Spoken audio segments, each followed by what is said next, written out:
আসসালামু আলাইকুম। তো স্বাগতম আরেকটি রেকর্ডেড ভিডিও সেশনে। সেটা হচ্ছে আজকে আমরা হাইড্রা নিয়ে কথা বলবো। হাইড্রার কিছু ভর্তি পরীক্ষা আসা প্রশ্ন নিয়ে আলোচনা করব। তো চলে যাই। আমি এই চ্যাপ্টারটা তোমাদের পড়িয়েছি এবং এই চ্যাপ্টার থেকে মোটামুটি যা আসার মতো সবকিছু ক্লাসে ব্যাখ্যা করা হয়েছে এবং অনেক প্র্যাকটিসও করেছি। তারও বাইরে কিছু অভিপ্রায় থাকে যে আরো বেশি প্র্যাকটিস করাই, তারই ফলশ্রুতিতে এই ভিডিও সিরিজগুলো আসছে। প্রথম প্রশ্ন দেখো, হাইড্রার বর্গের নাম। হাইড্রা হচ্ছে হাইড্রিডি অপশন এ। আর যেখানে আইডিএ এই কথাগুলো আছে মাথায় রাখবে, এটা হচ্ছে ফ্যামিলি। এটা হচ্ছে ফ্যামিলি। এটা হচ্ছে কি ভাইয়া? ফ্যামিলি। আইডিএই এই কথাটা থাকায় মনে হচ্ছে ফ্যামিলি। হাইড্রিডি এই বলতে কিছু নাই। হাইড্রোইডা এটা হচ্ছে হাইড্রার বর্গ বা অর্ডারের উদাহরণ। এবং হাইড্রাকে কেন এই বর্গে রাখা হয়েছে? কারণ হাইড্রা হচ্ছে পলিপ দশা প্রধান। তোমরা নিডারিয়াতে পড়েছ পলিপ এবং মেডুসা। ঠিক আছে, পলিপ হচ্ছে কি একটা স্থবির দশা, হাইড্রাতে এই দশাটা প্রধান। ঠিক আছে, আর হাইড্রিডি এটা হচ্ছে হাইড্রার ফ্যামিলি বা গোত্রের নাম। তো প্রথম উত্তর, হাইড্রার বর্গের নাম হাইড্রোইডা। দেন চলে আসে হাইড্রার দেহে নমনীয় কঙ্কাল হিসেবে কাজ করে কি? তোমরা জানো হাইড্রার বাহিরের একটা কোষস্থর থাকে এবং ভেতরে একটা কোষস্থর থাকে। এই দুইটা কোষস্থরের মাঝে কি থাকে? কিছু অকোষীয় উপাদান থাকে যেটাকে বলা হয় মেসোগ্লিয়া। এটা হচ্ছে নমনীয় কঙ্কাল। তো উত্তর হচ্ছে মেসোগ্লিয়া। মেসোগ্লিয়া। আর বাহিরের কোষগুলোকে বলা হয় এপিডার্মাল কোষ, আর ভেতরের কোষগুলোকে বলা হয় গ্যাস্ট্রোডার্মাল কোষ বা গ্যাস্ট্রোডার্মিস বা এন্ডোডার্মিস। মেসোগ্লিয়ার পুরুত্ব ইম্পর্টেন্ট, মেসোগ্লিয়ার বৈশিষ্ট্যগুলো জানতে হবে। মেসোগ্লিয়া হচ্ছে অকোষীয়, ঠিক আছে, স্থিতিস্থাপক এবং এর পুরুত্ব হচ্ছে 0.1 মাইক্রোমিটার। 0.1 মাইক্রোমিটার, খুব ইম্পর্টেন্ট একটা প্রশ্ন। নেমাটোসিস্টের ভিতরে বিষাক্ত তরল পদার্থের নাম কি? নেমাটোসিস্টের ভিতরে বিষাক্ত তরল পদার্থের নাম হচ্ছে হিপ্রোটক্সিন। কি টক্সিন ভাইয়া? হিপ্নোটক্সিন। এই হিপ্নোটক্সিন প্রোটিন প্লাস ফেনল দিয়ে তৈরি। প্রোটিন প্লাস ফেনল বা আমিষ প্লাস ফেনল। এই ফেনল কি তোমরা জানো? অর্গানিক অ্যালকোহল, তাই না? Aromatic alcohol. এটা হচ্ছে ফেনল, যেটা কার্বলিক অ্যাসিড নামে পরিচিত, যেটা সাপের দূরীভূতকরণে ব্যবহার করা হয়। ওকে, হাইড্রার কোন অংশে নিউরোসাইট কোষ সব থেকে বেশি থাকে? নিউরোসাইট কোষ সব থেকে বেশি থাকে হাইড্রার কোষিকার মধ্যে। হাইড্রার কোষিকার মধ্যে এখানে নেমাটোসিস্ট ব্যাটারি থাকে। নেমাটোসিস্ট ব্যাটারির মধ্যে অসংখ্য নিউরোসাইট কোষ থাকে। উত্তর হচ্ছে কোষিকা। আর কোথায় নিউরোসাইট কোষ থাকে না? যদি বলে থাকে না, তখন হচ্ছে পাদচাকতি। এখানে থাকে না বা অনেক অল্প। ঠিক আছে, দেন চলে আসি।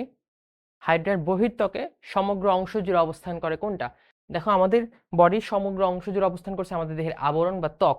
তো হাইড্রার একটা আবরণী কোষ থাকে যেটা হচ্ছে পেশি আবরণী কোষ। তো এটা হচ্ছে সমগ্র অংশ জুড়ে অবস্থান করে কোনটা? পেশি আবরণী কোষ। হিপ্নোটক্সিন কোন কোষে দেখা যায়? আমরা অলরেডি পড়েছি, হিপ্নোটক্সিন নিউরোসাইট কোষে দেখা যায়। হিপ্নোটক্সিন নিউরোসাইট কোষে দেখা যায়। কোন কোষের কারণে হাইড্রাকে অমর প্রাণী বলা হয়? তোমরা পড়েছো হাইড্রার মধ্যে একটা স্পেশাল কোষ আছে, ইন্টারস্টিশিয়াল কোষ, আমরা পড়িয়েছি। এই কোষটা সব ধরনের কোষে কি বিভাজিত হতে পারে এবং হাইড্রার কোনো একটা অংশ কেটে গেলে বা কোনো একটা অংশ ভেঙে ফেলে ওই কোষটা খুব তাড়াতাড়ি ওই অংশে রূপান্তরিত হয়ে হাইড্রাকে নতুন জীবন দান করতে পারে। এবং এই কোষটার নাম হচ্ছে ইন্টারস্টিশিয়াল কোষ। ইন্টারস্টিশিয়াল কোষ। এবং এই যে একটা কোষ সব ধরনের কোষে রূপান্তরিত হইতে পারে, এর যে একটা ক্ষমতা, সেটাকে বলা হয় টটিপটেন্সি। টটিপটেন্সি। আব্রাহাম ট্রেমব্লে সাহেব এই হাইড্রার টটিপটেন্সি ব্যাখ্যাটা করেছেন। আর তাই এই জন্য বলা হয় ইন্টারস্টিশিয়াল কোষ এক ধরনের টটিপটেন্ট সেল, টটিপটেন্ট কোষ। হাইড্রার কোন কোষে মায়োনিম নামক পেশি প্রবর্ধক থাকে? খেয়াল করো, মায়োনিম মাসেল থেকে মনে রাখবা, মায়োফাইবিল মায়োনিম পেশি প্রবর্ধক। তো নামের মধ্যে বলে দিয়েছে পেশি। হাইড্রার কোন কোষে থাকবে? পেশি আবরণী কোষে মায়োনিম নামক পেশি প্রবর্ধক থাকবে। খাদ্য গ্রহণ, চলন ও আত্মরক্ষায় অংশ নেয় কে? খাদ্য গ্রহণ, চলন, আত্মরক্ষায় অংশগ্রহণ করে হাইড্রার একটা স্পেশালাইজড কোষ, সেটা হচ্ছে নিউরোসাইট। তো খেয়াল করো, খাদ্য গ্রহণ, চলন এবং আত্মরক্ষা অংশগ্রহণ করে নিউরোসাইট। পেশি আবরণে কি করবে? আবরণ তৈরি করবে, সমগ্র অংশকে আবৃত করে রাখবে। ইন্টারস্টিশিয়াল কোষ সব ধরনের কোষে রূপান্তরিত হবে। আর গ্রন্থি কোষ কি করবে? তার কিছু ক্ষরণ তৈরি করবে, কিছু এনজাইম, কিছু মিউকাস, এগুলা ক্ষরণ তৈরি করবে। হাইড্রা টটিপটেন্ট কোষ একটু আগে আমরা ব্যাখ্যা করেছি। ইন্টারস্টিশিয়াল কোষ হচ্ছে হাইড্রা টটিপটেন্ট কোষ, অর্থাৎ এই কোষটা সব ধরনের কোষে রূপান্তরিত হতে পারে। হাইড্রার নিডোসিল একটি রূপান্তরিত হাইড্রা নিউরোসিল, নিউরোসাইটে থাকে নিউরোসিল, একটা ট্রিগারের মতো, ঠিক আছে। এটা একটা সুতার মতো, সুতা মানে হচ্ছে তোমার সিলিয়াম, সিলিয়ার এক বছর হচ্ছে সিলিয়াম। সো হাইড্রা নিউরোসিলটা হচ্ছে যেটা ট্রিগারের মতো কাজ করে নিউরোসাইট বা নিউরোব্লাস্ট থেকে, নট নিউরোব্লাস্ট, নিউরোসাইট থেকে যে সূত্রকার জিনিসটা আছে হিপনোটক্সিন প্রবেশ করানোর জন্য, সেটাকে বাইরে বের করার জন্য যে ট্রিগারটা কাজ করে সেটা হচ্ছে নিউরোসিল। ওই নিউরোসিল হচ্ছে সিলিয়াম বা এক ধরনের রূপান্তরিত সিলিয়াম। কোনটি হাইড্রার এপিডার্মিসের অংশ নয়? খেয়াল করতে হবে, অংশ নয় বলেছে। অপশন আছে ইন্টারস্টিশিয়াল, ক্ষণপদীয়, সংবেদী, স্নায়ুকোষ। খেয়াল করো, এপিডার্মিস মানে বাহিরের জিনিস। এন্ডোডার্মিসের হচ্ছে ক্ষণপদীয় কোষ, এটা এন্ডোডার্মিসের যে পুষ্টিকোষ আছে, নট পুষ্টিকোষ, গ্রন্থিকোষ, না পুষ্টিকোষ, ঠিক আছে। পুষ্টিকোষ, ক্ষণপদ এবং ফ্লাজেলা, এই দুই ধরনের কোষ দিয়ে গঠিত। সো এটা কিন্তু ভেতরের অংশ, এটা বাহিরের অংশ না। তো ক্ষণপদীয় কোষ এটা এপিডার্মিসের অংশ নয়।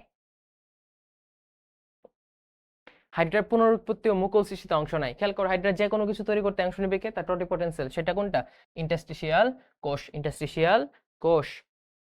হাইড্রার এপিডার্মিস কয় ধরনের কোষ দিয়ে তৈরি? হাইড্রার এপিডার্মিস থাকে তোমার 7 ধরনের কোষ, আর এন্ডোডার্মিসে থাকে 5 ধরনের কোষ, ঠিক আছে। বাহিরে 7, ভেতরে 5। নিম্নের কোনটি হাইড্রাতে নিউরোব্লাস্ট বহন করে না?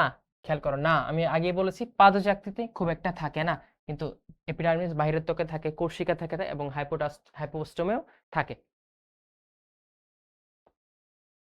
হাইড্রার বহির্ত্বকের অংশ নয় কোনটি? খেয়াল করো, বহির্ত্বকের অংশ নয় কোনটি, মানে এপিডার্মিসের অংশ নয় কোনটি? সেম জিনিস, এই যে ক্ষণপদীয়, এটা কিন্তু বহির্ত্বকের অংশ না। তাহলে খেয়াল করো, তোমাকে বহির্ত্বক দিতে পারে, এপিডার্মিস দিতে পারে, দুই ভাবে দিতে পারে। হাইড্রার ক্ষুদ্রতম নেমাটোসিস্ট কোনটি? তোমরা পড়েছো হাইড্রার 4 ধরনের নেমাটোসিস্ট আছে, যদিও নিডারিয়া পর্বে টোটাল 23 ধরনের নেমাটোসিস্টের কথা বলেছেন বিজ্ঞানী ভার্নার সাহেব, ঠিক আছে। এর মধ্যে স্টেরিওলিন, স্ট্রেপ্টোলিন, ভলভেন্ট এবং পেনিট্রেন্ট, এই 4 ধরনের কি আছে ভাইয়া? নেমাটোসিস্ট আছে। এর মধ্যে সব থেকে ছোট হচ্ছে স্টেরিওলিন, সব থেকে ছোট স্টেরিওলিন গ্লুটিনেন্ট, স্টেরিওলিন গ্লুটিনেন্ট, যার একটা নাম আছে অ্যাট্রিকাস আইসোরাইজা, যার নাম হচ্ছে অ্যাট্রিকাস আইসোরাইজা। কেন অ্যাট্রিকাস বলছি? কারণ ট্রাইকাস মানে কাটা, এ মানে হচ্ছে নাই, এর মধ্যে কোনো রকম কাটা থাকে না, এই জন্য এটার অপর নাম হচ্ছে অ্যাট্রিকাস আইসোরাইজা। আর সব থেকে বড় কোনটা বলো তো? সব থেকে বড় হচ্ছে স্টিনোটিল বা পেনিট্রেন্ট, স্টিনোটিল বা পেনিট্রেন্ট নেমাটোসিস্ট।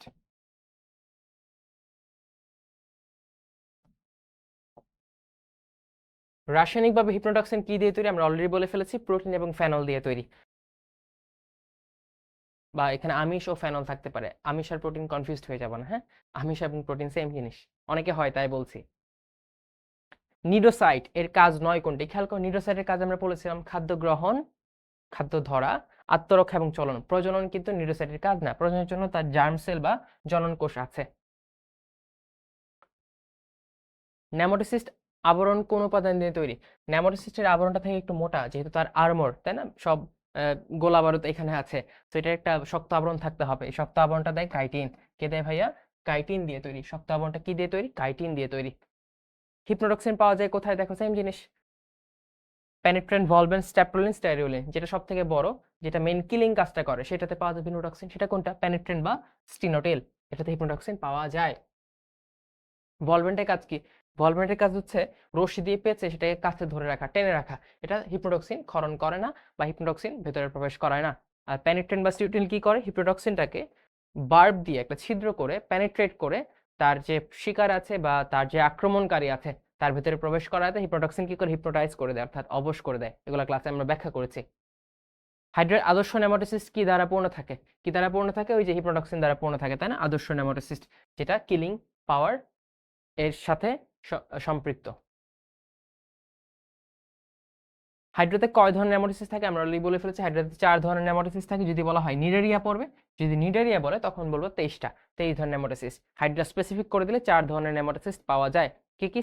পেনিট্রেন্ট বা স্টিনোটিল, স্টেরিওলিন আইসোরাইজা, স্টেরিওলিন গ্লুটিনেন্ট, স্ট্যাপ্টোলিন গ্লুটিনেন্ট, আর এটা কি? ভলভেন্ট। হাইড্রার নেমাটোসিস্ট পাওয়া যায় কোথায়? সংবেদী, গ্রন্থি, জননকোষ, নিউরোসাইট। অবভিয়াসলি কি? নিউরোসাইটে পাওয়া যায়। নিডারিয়ানদের দংশন অঙ্গাণু কোনটা দিয়ে ছোবল দেয়? ঠিক আছে, পেনিট্রেট করে কোনটা দিয়ে? অবভিয়াসলি কোনটা? নেমাটোসিস্ট। এবং কয় ধরনের নেমাটোসিস্ট থাকে নিডারিয়ানের মধ্যে? 23 ধরনের, 23 টাইপস।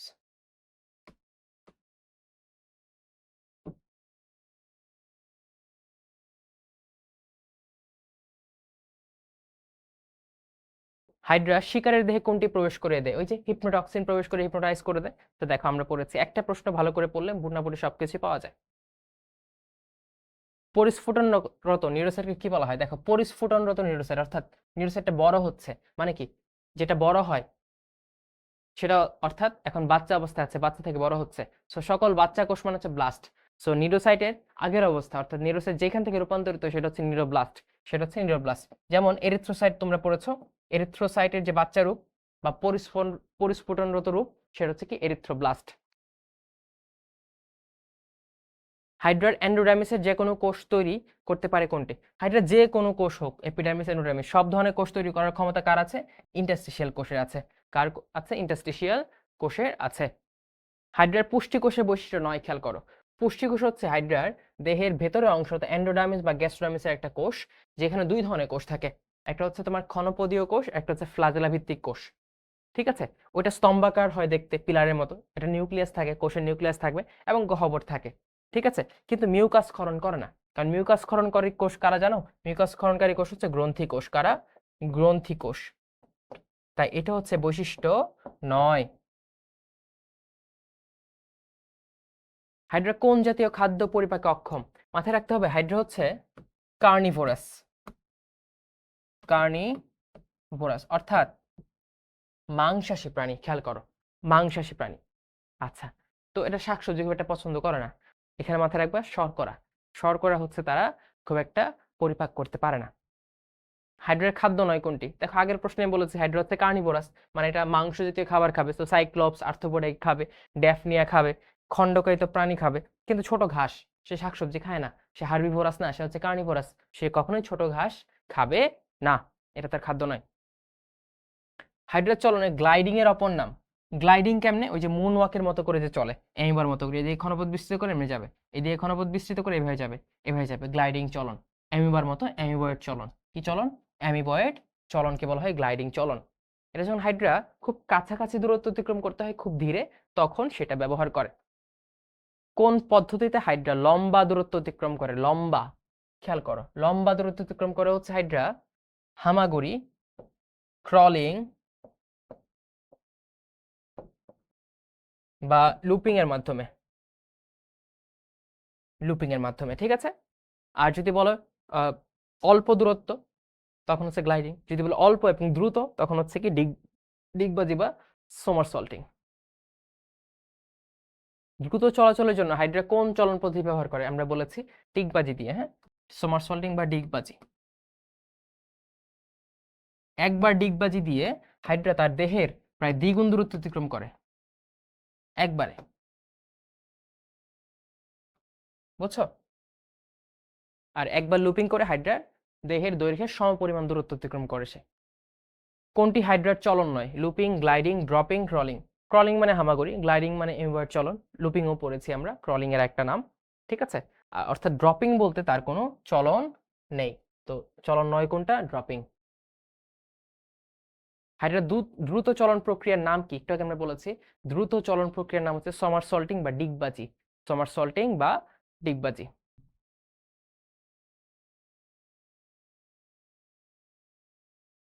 কোন প্রাণীতে সমারসল্টিং দেখা যায়? খুবই ইজি প্রশ্ন, খুবই ইজি প্রশ্ন। কোন প্রাণীতে সমারসল্টিং দেখা যাবে? হাইড্রাতে দেখা যাবে। কোথায়? হাইড্রাতে সমারসল্টিং দেখা যায়। কোন অবস্থায় হাইড্রা সিস্ট তৈরি করে?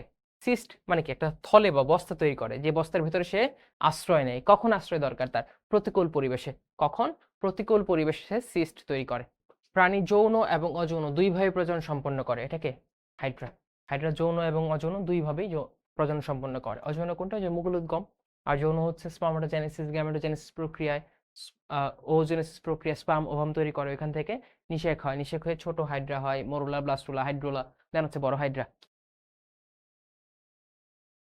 হাইড্রার মুকুল কি কাজে ব্যবহার করা হয়? একটু আগে আমরা বললাম মুকুল উদ্গম বা বাডিং হচ্ছে তার অযৌন জনন কাজে ব্যবহার করা হয়।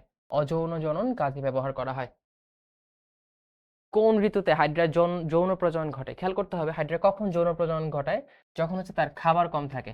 আর শীতকালে খাবার কম থাকে, পানি টানি শুকিয়ে যায়, হ্যাঁ, তো তার বাসস্থান একটু সংকটের মুখে পড়ে। তো শীতকালে তার যৌন প্রজনন ঘটে। আর যখন তার খাবার অনেক অনেক বেশি থাকে, বসন্ত, শরৎ, ঠিক আছে, তখন তার মধ্যে অনেক পুষ্টি থাকে, অনেক গ্রোথ হয়, তখন সে মুকুল তৈরি করতে পারে বা শাখা প্রশাখা তৈরি করতে পারে। কোনটি মিথজীবিতার ক্ষেত্রে সত্য? মিথজীবী হচ্ছে যখন দুইটা প্রজাতি একসাথে থাকবে এবং দুইটা প্রজাতি উপকৃত হবে তখন আমরা বলবো মিথজীবিতা। তো উভয় উপকৃত হবে, এটা সত্য। ক্লোরেলা এবং ক্লোরোহাইড্রা ভিরিডেসিমা এরা কি করে? মিথজীবিতা প্রদর্শন করে। এই যে পরের প্রশ্নে চলে আসছে মিথজীবিতা উদাহরণ। সবুজ হাইড্রা ও ক্লোরেলা এটা হচ্ছে কি? মিথজীবিতার উদাহরণ। মশা মানুষ এগুলো মিথজীবিতা না। মশা আমাদের ক্ষতি করে। হাইড্রা ছত্রাক এটা মিথজীবিতা না, এটা একে অপরের ক্ষতি করে। তো এটা ছিল হাইড্রা থেকে কিছু প্রশ্ন যেগুলো নরমালি আসে, আমরা ক্লাসে অনেক প্র্যাকটিস করেছি, এর বাইরেও কিছু প্রশ্ন এখানে প্র্যাকটিস করে দিলাম। ভিডিওগুলো শর্ট রাখার চেষ্টা করি যাতে খুব অল্প সময়ে তোমরা আনসারটা জেনে যেতে পারো। ঠিক আছে? কারণ অনেক তো পড়াশোনা করো, প্র্যাকটিস কম করা হয় আমি জানি। তো এই ভিডিও দেখেও যদি কিছু প্র্যাকটিস করা হয় তাতে অনেকটা লাভ আছে। তো দেখা হবে নেক্সট ভিডিওতে। আসসালামু আলাইকুম।